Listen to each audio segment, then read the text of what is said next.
Nous allons donc lire un premier passage dans l'évangile de Luc au chapitre 15. Luc chapitre 15, et on va lire à partir du verset 11. C'est une joie de pouvoir lire la parole. Et c'est vrai qu'il y a des ethnies qui ne l'ont pas encore. Et nous, on a la grâce de l'avoir dans même plusieurs versions. C'est vraiment une grâce. Et on va plonger nos regards dans cette parole parce qu'elle est capable de nous corriger, de nous éduquer et surtout de nous donner la vie. Donc Luc chapitre 15, et on va lire à partir du verset 11. Donc c'est Jésus qui parle. Il dit encore : un homme avait 2 fils. Le plus jeune dit à son père : mon père, donne-moi la part de bien qui doit me revenir. Et le père leur partagea son bien. Peu de jours après, le plus jeune fils, ayant tout ramassé, partit pour un pays éloigné où il dissipa son bien en vivant dans la débauche. Lorsqu'il eut tout dépensé, une grande famine survint dans ce pays et il commença à se trouver dans le besoin. Il alla se mettre au service d'un des habitants du pays qui l'envoya dans ses champs garder les pourceaux. Il aurait bien voulu se rassasier des carouges que mangeaient les pourceaux, mais personne ne lui en donnait. Étant rentré en lui-même, il dit : combien d'ouvriers chez mon père ont du pain en abondance ? Et moi, ici, je meurs de faim. Je me lèverai, j'irai vers mon père, et je lui dirai : mon père, j'ai péché contre le ciel et contre toi. Je ne suis plus digne d'être appelé ton fils. Traite-moi comme l'un de tes ouvriers. Et il se leva et alla vers son père. Comme il était encore loin, son père le vit et fut ému de compassion. Il courut se jeter à son cou et l'embrassa. Le fils lui dit : mon père, j'ai péché contre le ciel et contre toi. Je ne suis plus digne d'être appelé ton fils. Mais le père dit à ses serviteurs : apportez vite la plus belle robe et revêtez-le. Mettez-lui un anneau au doigt et des souliers aux pieds. Amenez le veau gras et tuez-le. Mangeons et réjouissons-nous. Car mon fils que voici était mort et il est revenu à la vie. Il était perdu et il est retrouvé, et ils commencèrent à se réjouir. Amen. Et on arrête la lecture là. Ce soir, on va parler de la repentance. Et le titre du message, c'est « Qu'est-ce que la vraie repentance ?» Ou « Qu'est-ce que la repentance ?» Et c'est un sujet qui est vraiment fondamental. Dans toute la Bible, on voit que ce sujet apparaît. Par exemple, je vous cite quelques versets, ils ne vont pas s'afficher, je vous les cite, mais quand Jean-Baptiste va prêcher, il nous est dit, c'est dans Matthieu 3, verset 2, il disait « Repentez-vous, car le royaume des cieux est proche ». Jésus, quand il commence son ministère, il nous est dit ceci dans Matthieu 4, verset 17, « Dès ce moment, Jésus commença à prêcher et à dire « Repentez-vous, car le royaume des cieux est proche ».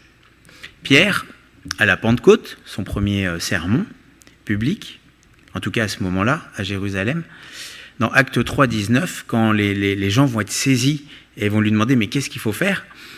Pierre va leur dire « Repentez-vous donc et convertissez-vous pour que vos péchés soient effacés. » Et quand Paul va résumer son ministère, Acte 26, verset 20, il va dire qu'à ceux de Damas d'abord, puis à Jérusalem et dans toute la Judée, et chez les païens, il va dire « J'ai prêché la repentance et la conversion à Dieu, avec la pratique d'œuvres dignes de la repentance. » Donc Paul, il résume, il dit qu'il a prêché la repentance et la conversion à Dieu.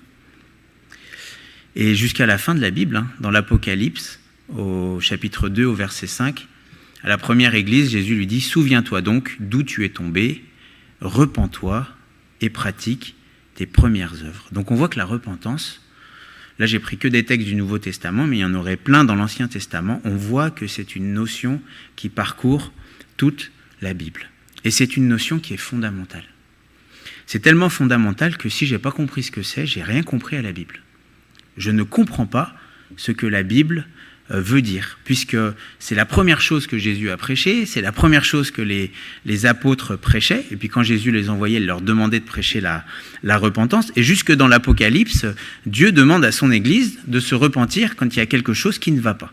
Le message de l'Évangile, il est intimement lié à la repentance. Si, d'ailleurs, il n'y a pas la repentance qui est prêchée, ce n'est pas l'Évangile, puisque dans l'Évangile, la repentance est omniprésente. Donc c'est important de comprendre ce que c'est. Et le but de ce message, c'est pas juste de savoir ce qu'est la repentance, mais le but de ce message, c'est de savoir si moi, je me suis repenti selon ce que dit la parole. Car sans repentance, il n'y a pas de salut. Si je ne me repens pas de mes péchés, je ne peux pas être sauvé. On voit donc que c'est important, puisque c'est une des conditions pour être sauvé. Alors c'est quoi la repentance ? Alors c'est vrai que ce mot on ne l'utilise plus trop aujourd'hui, mais dans le grec, le mot repentance, il est traduit, c'est métanoïa. Méta, c'est changement. Noïa, c'est une pensée, ou c'est plutôt la pensée profonde. En fait, la repentance, c'est tout simplement un changement intérieur. Un changement de position, un changement de choix, un changement de pensée, c'est un changement intérieur vis-à-vis de Dieu. Et on voit que ce changement, certains pensent que c'est Dieu qui nous fait nous repentir. Alors c'est vrai, on va le voir que Dieu intervient pour qu'on puisse se repentir. Mais dans tous les textes qu'on a lus, c'est écrit, enfin dans ceux où Jésus et Jean-Baptiste parlent, c'est écrit « repens-toi » ou « repentez-vous ». C'est-à-dire qu'il est demandé à l'homme de se repentir. Et dans la repentance, si vous voulez, il y a la partie de Dieu, mais il y a aussi la partie de l'homme. Dieu veut que tous les hommes parviennent à la repentance. Ça veut dire quoi ? Ça veut dire que qui que ce soit qui entend ce message, enfin quel que soit, si vous êtes un homme, une femme, vous pouvez vous repentir. Ce n'est pas quelque chose qui est réservé à certains ou réservé à d'autres, c'est pour tout le monde. Si vous voulez, la repentance, c'est quelque chose qui a été donné à l'homme. On voit que les anges, eux, ils ne peuvent pas. Alors, on ne va pas le développer, mais il y a plein de textes qui le montrent. Mais l'homme, lui, il a une capacité que Dieu lui a donnée, c'est de se repentir. On voit donc que la repentance, c'est une décision, c'est le choix de changer profondément vis-à-vis de Dieu. Et on voit que c'est pour tous. Dans 2 Pierre au chapitre 3 au verset 9, on a l'explication de pourquoi Dieu diffère son jugement sur la terre. 2 Pierre 3, 9, c'est écrit « Le Seigneur ne tarde pas dans l'accomplissement de la promesse, comme quelques-uns le croient, mais il use de patience envers vous, ne voulant pas qu'aucun périsse, mais voulant que tous arrivent à la repentance. » Donc si Jésus a dit à tous « repentez-vous », ce qu'on a lu, enfin ce que j'ai lu, si on voit qu'il nous est dit que Dieu ne veut que personne périsse, mais que tous arrivent à la repentance, c'est que tous les hommes peuvent se repentir. Il y a des gens qui expliquent qu'en gros, ceux qui se repentent, c'est ceux qui ont été choisis de Dieu de toute éternité. Ça, c'est faux. La repentance, c'est pour tous les hommes. Ou sinon, ça voudrait dire que Jésus demande à certains hommes de faire ce qu'ils ne peuvent pas faire. C'est impossible. Si Jésus dit aux hommes « repentez-vous », c'est qu'on peut se repentir. Donc, je suis concerné. Pour illustrer la repentance et ce fait de changer d'attitude ou de choix, Jésus va donner une petite illustration. C'est dans Matthieu au verset 21, une parabole. Matthieu 21, verset 28, je vais vous le lire.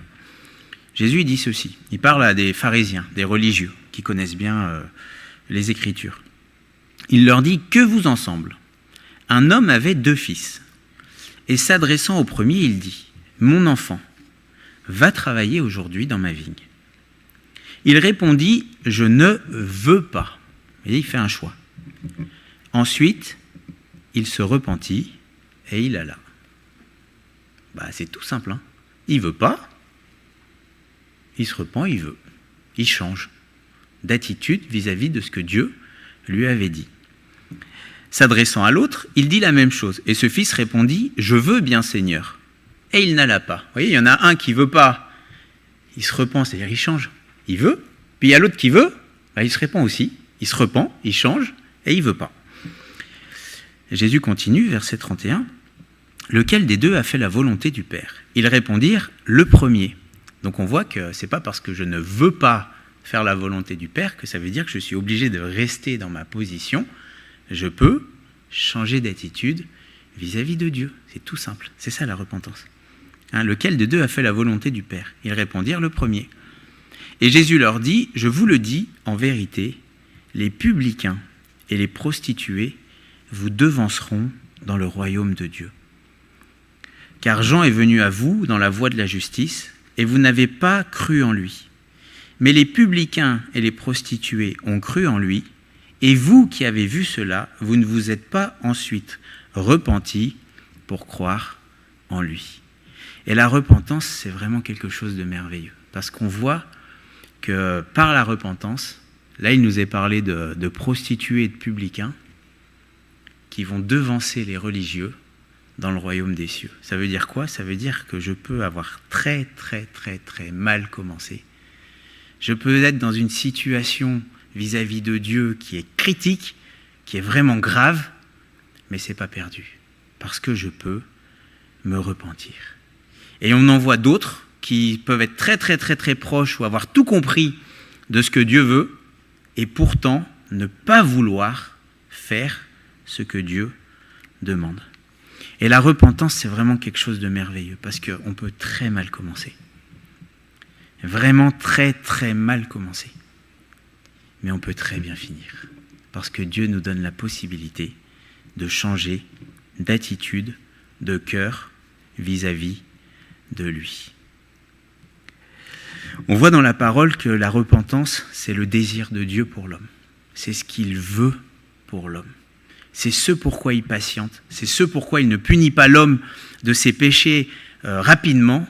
C'est parce qu'il use de bonté, c'est-à-dire qu'il est bon pour nous et il nous laisse la possibilité de nous repentir. Dans Ézéchiel 18, verset 23, il y a ce passage, et pour ceux qui prennent des notes, vous pourrez lire tout le chapitre d'Ézéchiel 18, où on voit vraiment le cœur de Dieu. Et dans ce chapitre, il va dire au verset 23, « Ce que je désire, est-ce que le méchant meurt ?» Vous voyez, Dieu pose la question, il dit, « Mais est-ce que ce que je veux, c'est que les méchants, ils meurent ?» Les méchants, c'est ceux qui font le mal. Dit le Seigneur l'Éternel. « N'est-ce pas qu'ils changent de conduite et qu'ils vivent ?» Vous voyez, ce changement de conduite, c'est la repentance. Et on voit dans la Bible que Dieu va agir pour notre repentance. C'est-à-dire qu'il va agir dans notre vie pour nous pousser à la repentance. Romains 2, verset 4, Paul parle à ceux qui sont durs vis-à-vis de Dieu. Il leur dit, mais donc Romains 2, verset 4, « Ou méprises-tu les richesses de sa bonté, de sa patience, de sa longanimité ?» La longanimité, c'est supporter péniblement quelque chose. De sa patience, de sa longanimité, ne reconnaissant pas que la bonté de Dieu te pousse à la repentance. Donc on voit que Dieu nous pousse à la repentance. Il ne fait pas qu'on se repent, il ne court-circuite pas notre volonté, mais il nous y pousse. Vous voyez, comme un courant qui nous entraîne dans une direction. Et on voit que la repentance, c'est Dieu qui l'amène dans notre vie. Il y a son action. Mais il y a quand même notre part. Alors, on pourrait se dire, qu'est-ce que Dieu fait pour nous amener à la repentance ? Eh bien, on voit déjà qu'il a envoyé son Saint-Esprit pour nous convaincre de péché, de justice et de jugement. Ça, c'est ce qu'on voit dans Jean 16, verset 8. « Et quand il sera venu, le Saint-Esprit, il convaincra le monde en ce qui concerne le péché, la justice et le jugement. » On voit que l'Esprit de Dieu, il nous pousse à la repentance. Il travaille nos cœurs pour nous amener à faire ce choix de se repentir. Et ça, c'est une réalité. Et à quoi on reconnaît la présence du Saint-Esprit dans une église ? C'est qu'il y a des repentances. Les gens changent d'attitude vis-à-vis de Dieu et d'attitude vis-à-vis du péché. On voit que la repentance, c'est aussi le produit de la parole de Dieu. Dans Acte 2, verset 37, quand Pierre va prêcher à la Pentecôte, il nous est dit que ceux qui vont entendre ce qu'il va dire, Acte 2, verset 37, après avoir entendu ce discours. C'était la parole de Dieu. Pierre, il a juste rappelé des versets de l'Ancien Testament et mis en évidence que Jésus a accompli les prophéties. Après avoir entendu ce discours, ils eurent le cœur vivement touché. Et ils dirent à Pierre et aux autres apôtres, « Hommes, frères, que ferons-nous » Pierre leur dit, « Repentez-vous et que chacun de vous soit baptisé au nom de Jésus-Christ pour le pardon de vos péchés et vous recevrez le don du Saint-Esprit. » On voit que la repentance de ces hommes est la conséquence de la parole de Dieu. Et la repentance, vous savez, pour y parvenir, c'est pas de l'introspection. C'est pas en cherchant soi-même les choses. Non, c'est pas ça. La repentance, c'est une conséquence de la parole de Dieu. Et particulièrement de l'Évangile, puisque toute la parole de Dieu converge vers ce moment où Jésus va sacrifier sa vie pour le péché. Un des plus beaux exemples de repentance qu'on a, c'est dans Luc au chapitre 23, c'est celui qu'on appelle le brigand repentant. C'était ce brigand qui, in extremis, à la fin de sa vie, au contact de Jésus sur la croix, va se repentir et changer d'attitude. Et s'il y a bien un message qui amène à la repentance, c'est celui de la croix. Parce qu'à la croix, on voit la conséquence de notre péché. Vous savez, le péché, faire le mal, c'est pas sans conséquence. C'est pas sans conséquence envers ceux qu'on blesse, mais c'est pas sans conséquence vis-à-vis de Dieu et de Jésus. Parce que Jésus, pour nos péchés, a souffert. Dieu, pour que nous puissions être pardonnés, a accepté de sacrifier son Fils unique qui faisait toute sa joie sur la croix pour notre pardon. Et on voit que lorsque le brigand il a été confronté à la mort de Jésus, lui le juste pour des injustes, il a été touché. Et s'il y a bien une pensée, la bonté de Dieu qui nous amène à la repentance, c'est celle de la croix. Vous savez, quand je pêche, le péché a contribué à la souffrance de Christ. On voit donc que Dieu amène la repentance par l'action de son esprit qui travaille nos cœurs, par la parole de Dieu, qui est comme une épée à double tranchant, qui vient pénétrer les pensées, les sentiments du cœur et révéler ce qui est mal, ce qui est mauvais. Et puis on voit aussi que Dieu peut permettre une tristesse dans nos vies pour nous amener à la repentance. C'est-à-dire que Dieu est capable de susciter dans notre vie des choses qui nous attristent parce que c'est dans ces moments-là qu'on rentre en nous-mêmes et qu'on peut se repentir. Un peu comme ce qui s'est passé pour le fils prodigue qu'on a lu tout à l'heure. On voit cet homme qui, dans la souffrance, dans le manque, dans la peine, dans la solitude, est rentré en lui-même et a changé d'attitude vis-à-vis de son père. Parce que ce qu'il avait fait, c'était mal vis-à-vis de son père. Mais il a fallu ce moment de souffrance pour qu'il s'en rende compte. Et dans 2 Corinthiens 7, verset 10, Paul va dire, en effet, la tristesse selon Dieu produit une repentance à salut, dont on ne se repent jamais, tandis que la tristesse du monde produit la mort. Vous voyez, il y a une tristesse selon Dieu, permise par Dieu. Et c'est vrai que quand on fait le mal, alors quand on est un enfant de Dieu, de suite, on sent qu'il y a une tristesse intérieure. Mais même quelqu'un qui ne s'est pas encore repenti, qui est dans le monde, Dieu peut permettre des souffrances pour qu'on revienne à lui. Et oui. Est-ce que Dieu... Certains pensent que Dieu, il fait souffrir ici-bas parce qu'il punit. Mais non. Des fois, il permet la souffrance pour nous amener à une profonde et réelle repentance. Et vous avez remarqué que c'est quand on souffre qu'on réfléchit un peu plus. Vous n'avez pas remarqué ça ? Quand tout va bien, des fois, on ne rentre pas en soi-même. Mais quand tout va mal, on rentre en soi-même. Donc Dieu, par sa parole, par son esprit, par les épreuves, cherche et nous pousse à la repentance. Mais c'est moi qui dois me repentir. Dieu pousse, mais il ne fera pas le choix à ma place, parce que Dieu nous a créés libres. Alors à quoi on reconnaît une vraie repentance ?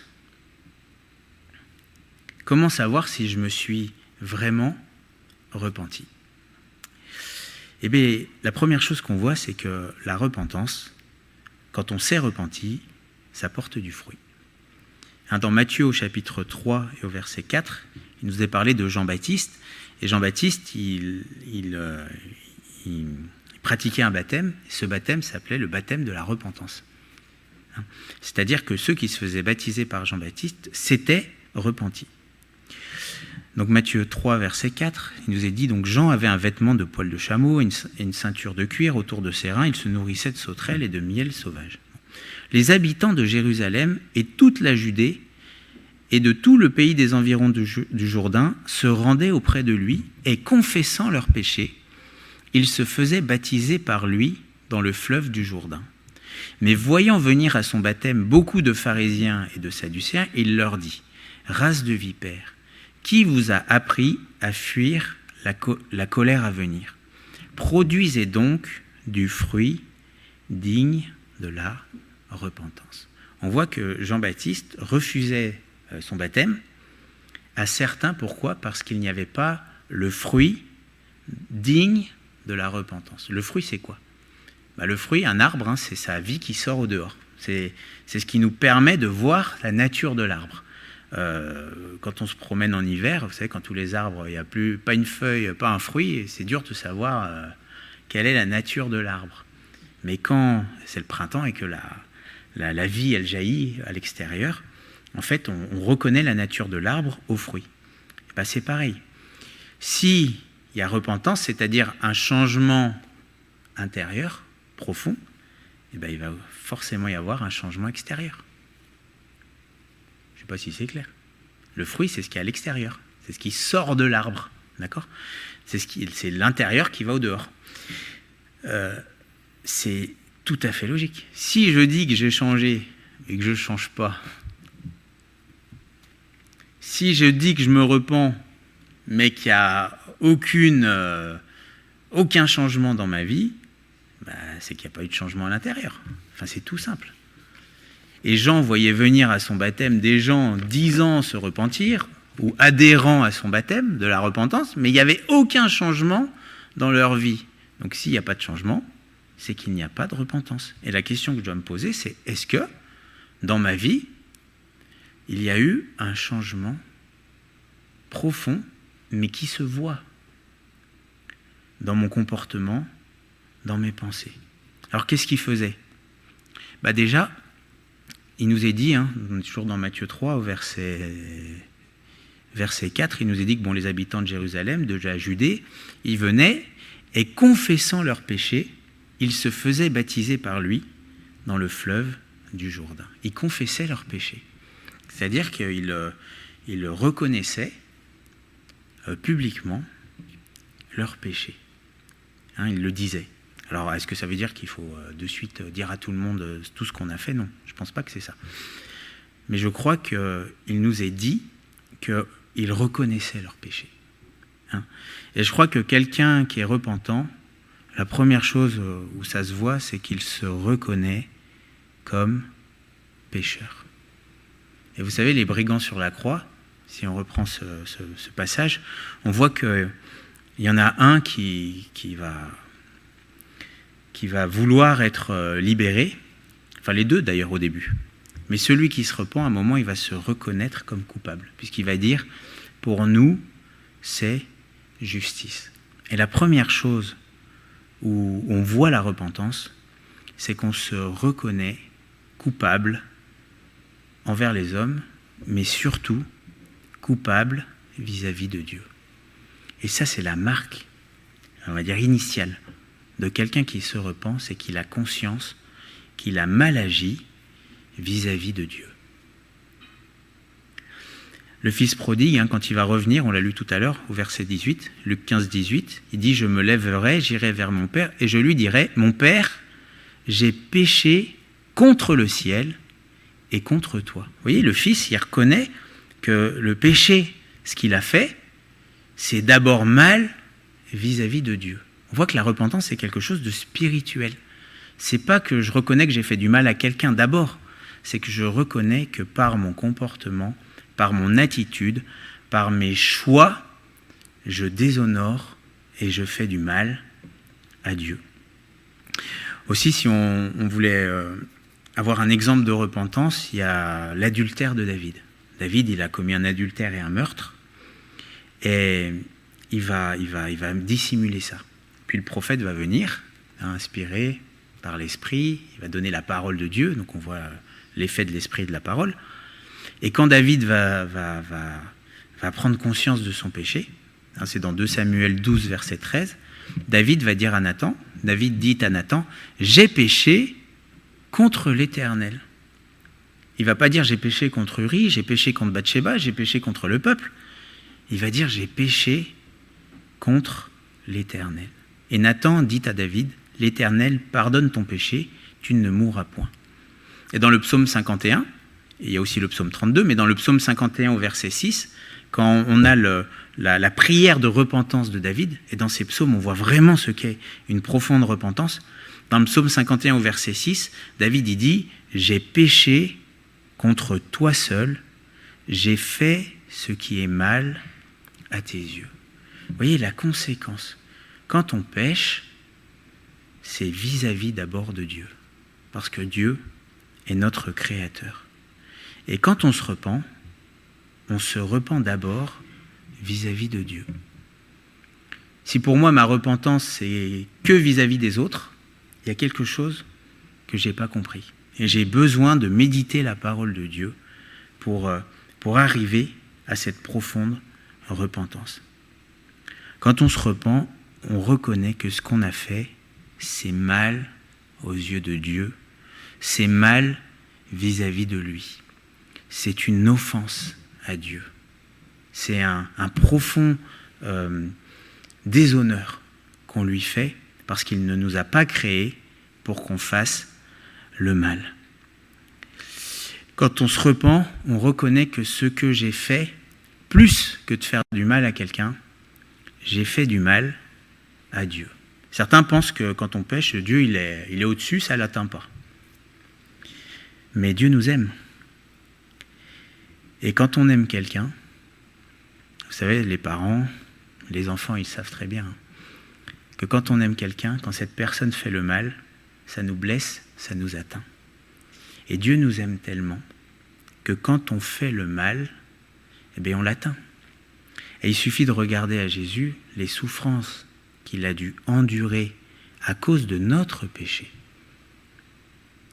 pour réaliser que lorsque je pêche, j'ai contribué aux souffrances de Jésus et j'ai contribué à offenser Dieu. C'est ça le péché. Mais parce que Dieu nous aime, il a supporté la souffrance pour que l'on puisse être pardonné.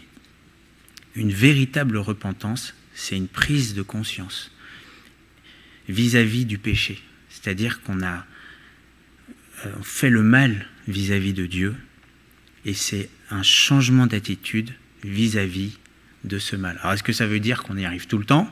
Non. Paul il dira, je ne fais pas le bien que je veux et je fais le mal que je ne veux pas. Mais on voit que sa volonté, c'est de faire le bien pour honorer Dieu et que sa volonté, c'est de ne plus faire le mal pour aussi honorer Dieu. Il y a un changement d'attitude vis-à-vis de Dieu.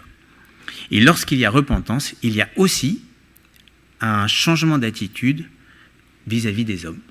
On voit que le fils prodigue, il va changer d'attitude vis-à-vis de son père. Il va lui dire, j'ai péché contre le ciel, mais j'ai aussi péché contre toi. Et on voit qu'il ne va pas revenir vers le père en demandant une place. Il va dire au père, mais traite-moi comme l'un de tes mercenaires. Je ne suis pas digne d'être appelé ton fils. On voit que le fils, il a un désir de réparation. Et en fait, quand on se repent, à quoi ça se voit ? Ça se voit au fait qu'on cherche forcément à réparer le mal qu'on a fait. Si on reprend le passage où les hommes venaient à Jean-Baptiste, on peut aller dans l'évangile de Luc au chapitre 3. Et puis donc Jean-Baptiste les amenait à se faire baptiser pour la repentance. Et dans Luc 3, verset 10, il nous est dit, donc la foule l'interrogeait, c'est Jean-Baptiste, disant « Que devons-nous faire » Et ça, c'est la deuxième chose où on voit ce qu'est la repentance, c'est que j'ai conscience que j'ai mal fait vis-à-vis de Dieu et j'ai besoin de faire quelque chose pour réparer le mal que j'ai fait. Que devons-nous donc faire ? Il leur répondit que celui qui a 2 tuniques partage avec celui qui n'en a point, et que celui qui a de quoi manger agisse de même. Il vint aussi des publicains pour être baptisés, et ils lui dirent « Maître, que devons-nous faire ?» Il leur répondit « N'exigez rien au-delà de ce qui vous a été ordonné. » Des soldats aussi lui demandèrent « Et nous, que devons-nous faire ?» Il leur répondit « Ne commettez ni extorsion, ni fraude envers les personnes, et contentez-vous de votre solde. » On voit le changement d'attitude. On voit qu'il y avait des égoïstes. Eh bien, un égoïste qui se repent, il partage. On voit qu'il y avait des voleurs. Eh bien, le voleur, il ne vole plus. Et même si on ne va pas prendre le texte, mais on voit quand Zachée va se repentir, vous savez, Zachée, il volait. C'était un collecteur d'impôts qui prenait un peu plus que ce que l'État lui demandait. Bon, il volait les gens, quoi. Et à un moment, quand Jésus va rentrer dans sa maison, il va dire « Mais je rends à celui à qui j'ai volé. » Vous voyez ? Imaginons que je suis un voleur. Je comprends que voler, c'est un déshonneur pour Dieu et que je fais du mal à ceux que je vole. À quoi on voit que je me suis repenti ? Un, je vole plus. Puis deuxièmement, je rembourse. Oui, si je rembourse pas, je me suis pas repenti. Si j'ai pas le désir de corriger le mal que j'ai fait, c'est que j'ai pas réglé le problème du mal. Imaginez un menteur qui se repent, qui a menti à quelqu'un. Il a déshonoré Dieu, puis il a manqué de respect à la personne à qui il a menti. À quoi ça se voit qu'il se repent ? Il va demander pardon pour son mensonge. S'il n'y a pas le désir de réparer, de demander pardon, il n'y a pas de repentance. Eh oui. La repentance se voit au fruit. Je corrige, je rectifie le mal que j'ai fait. Et c'est ça, c'est à cela qu'on voit qu'il y a une véritable repentance. Vis-à-vis de Dieu, et vis-à-vis de Dieu, on ne peut pas réparer. C'est Jésus qui a souffert à la croix. C'est lui qui a payé le prix. Mais vis-à-vis des hommes, quand c'est possible, je répare. Et puis quand c'est pas possible, c'est pas possible.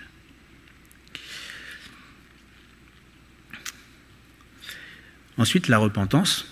On va voir encore 2 autres choses qui concernent la repentance, mais il faut de suite rajouter quelque chose. C'est que la repentance, c'est pas la finalité de ce que Dieu nous demande. Dans la Bible, la repentance, elle est toujours liée à la foi en Jésus-Christ. C'est nulle part écrit « repentez-vous » tout court, c'est « repentez-vous et croyez ».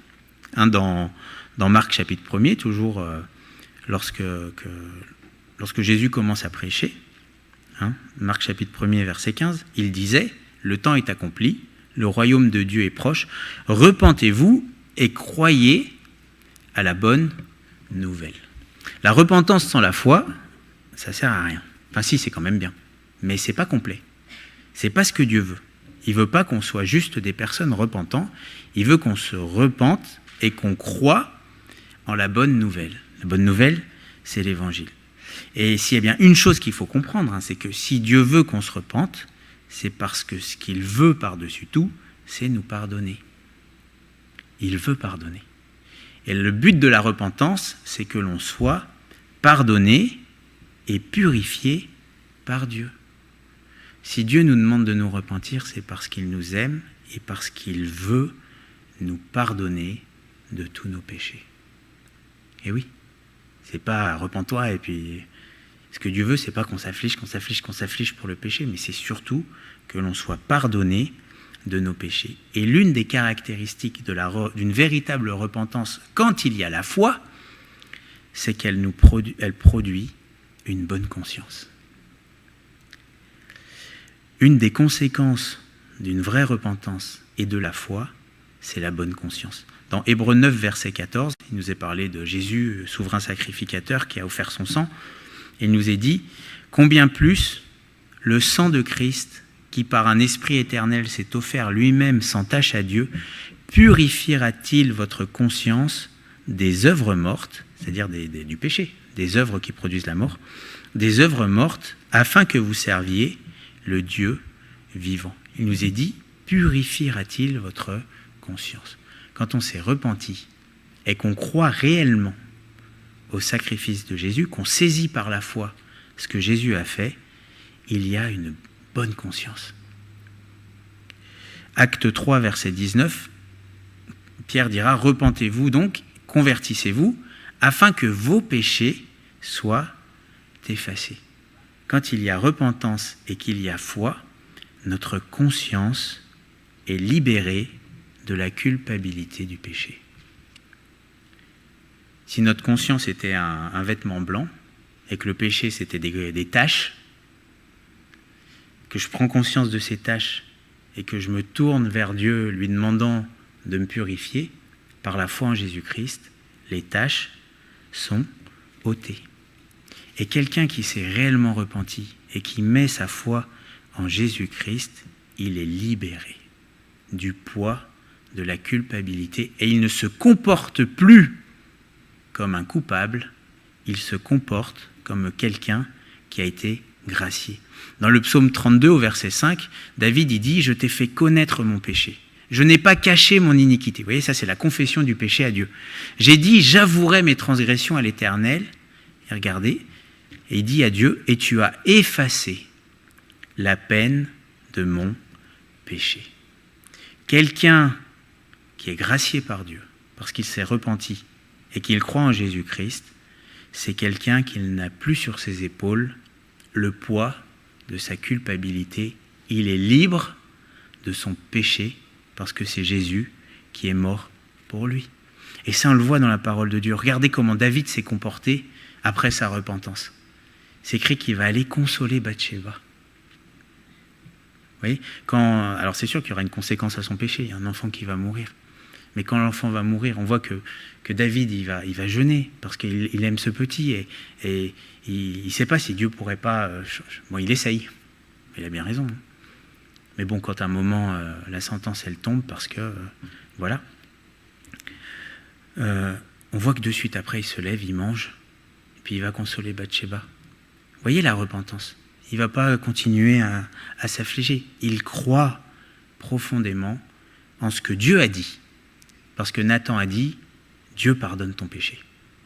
Vous voyez, si à un moment on se repent, mais qu'il n'y a pas cette libération du poids des péchés, c'est qu'à un moment, j'ai besoin soit de réellement me repentir, de changer profondément d'attitude vis-à-vis du péché, soit j'ai besoin de croire.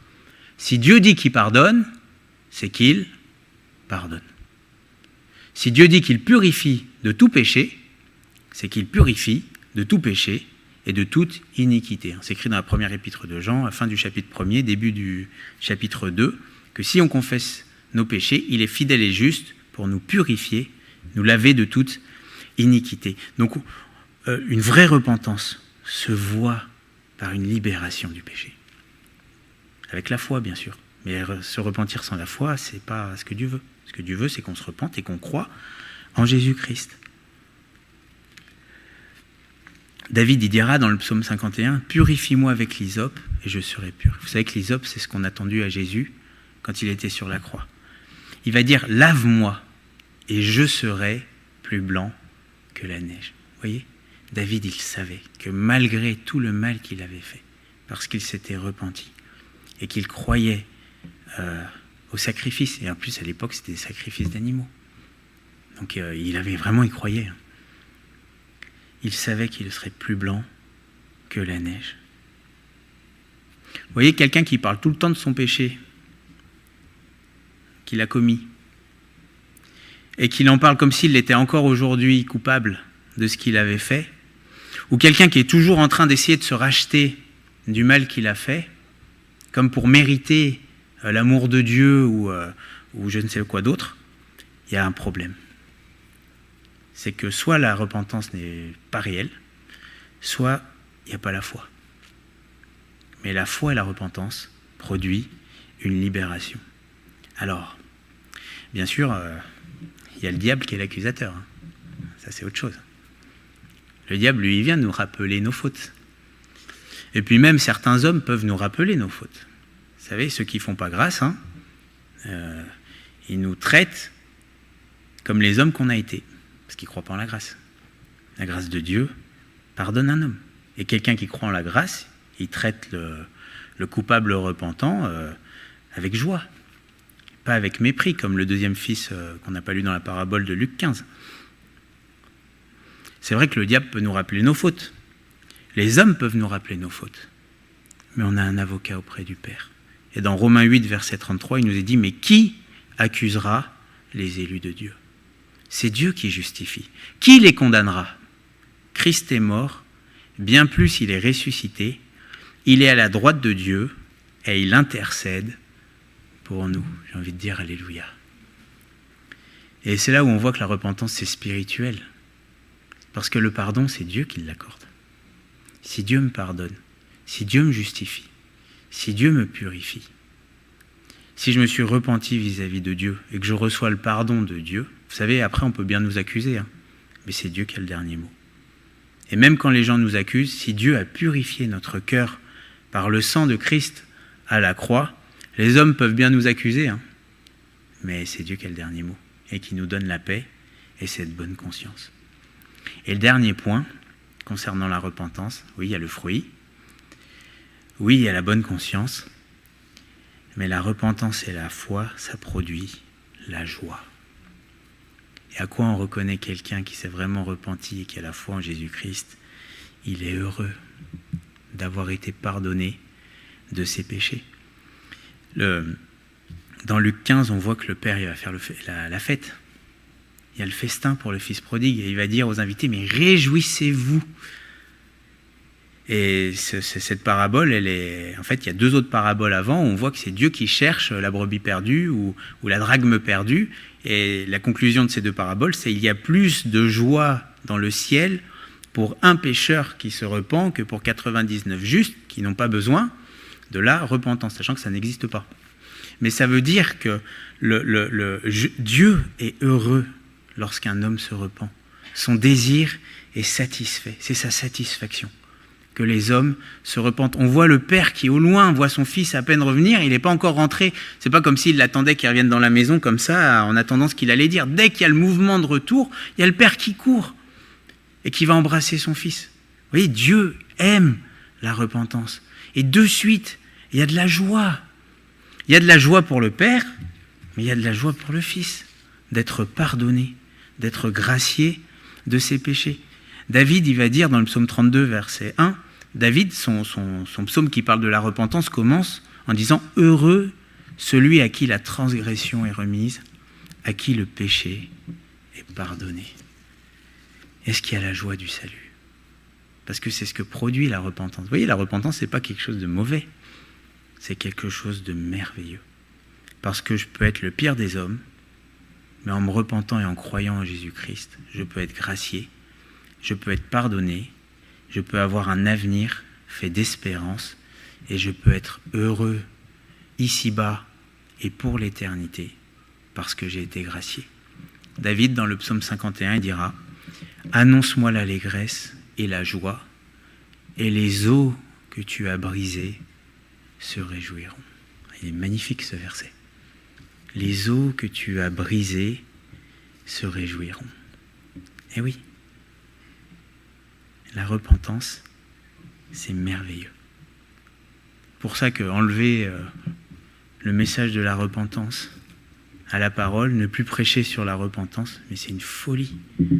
Combien Dieu doit être attristé, qu'on parle de toutes sortes de choses, sauf le plus important, c'est qu'un homme se repente pour être sauvé de ses péchés par la foi en Jésus-Christ. Et la question que j'aimerais vous poser, c'est, vous êtes-vous repentis ? Et croyez-vous en la grâce de Dieu ? Si vous l'avez fait, vous êtes heureux.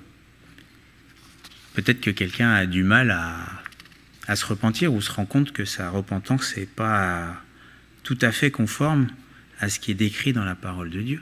Repentez-vous. Et puis si à un moment, honnêtement, vous ne vous êtes pas repenti et que vous ne sentez pas le besoin de faire ce choix ou que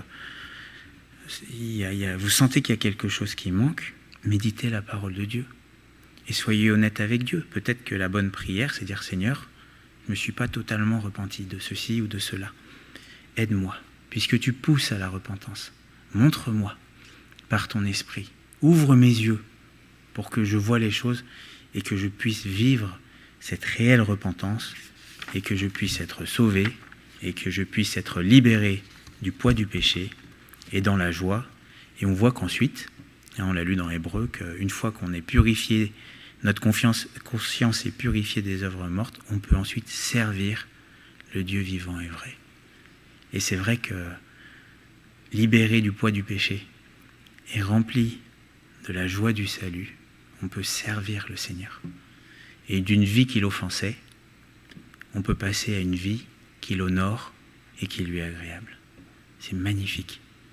Et tout cela, c'est dû à la volonté de Dieu, qui nous aime et qui ne désire pas que le pécheur meure, qu'il se repente et qu'il vive.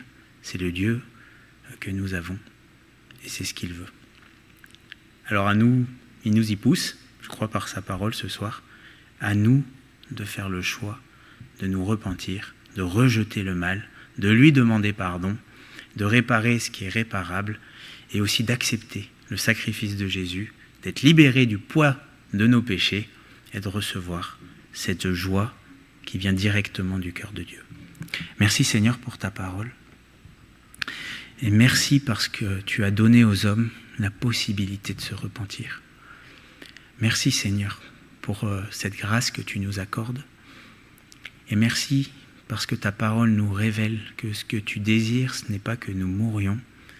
Ce que tu désires, c'est que nous nous repentions et que nous vivions. Que ton nom soit béni, Seigneur. Merci pour le sacrifice de Jésus à la croix. Merci pour les souffrances endurées par Christ, par amour vis-à-vis de nous. Que ton nom soit béni, Père. Prions vraiment que par ta parole, par ton esprit, tu puisses nous amener toujours plus loin dans ce cœur repentant, Seigneur, que jamais nous n'acceptions ce qui te blesse et que toujours nous rejetions ce qui te déshonore. Seigneur, merci pour la croix, que ton nom soit béni. Amen.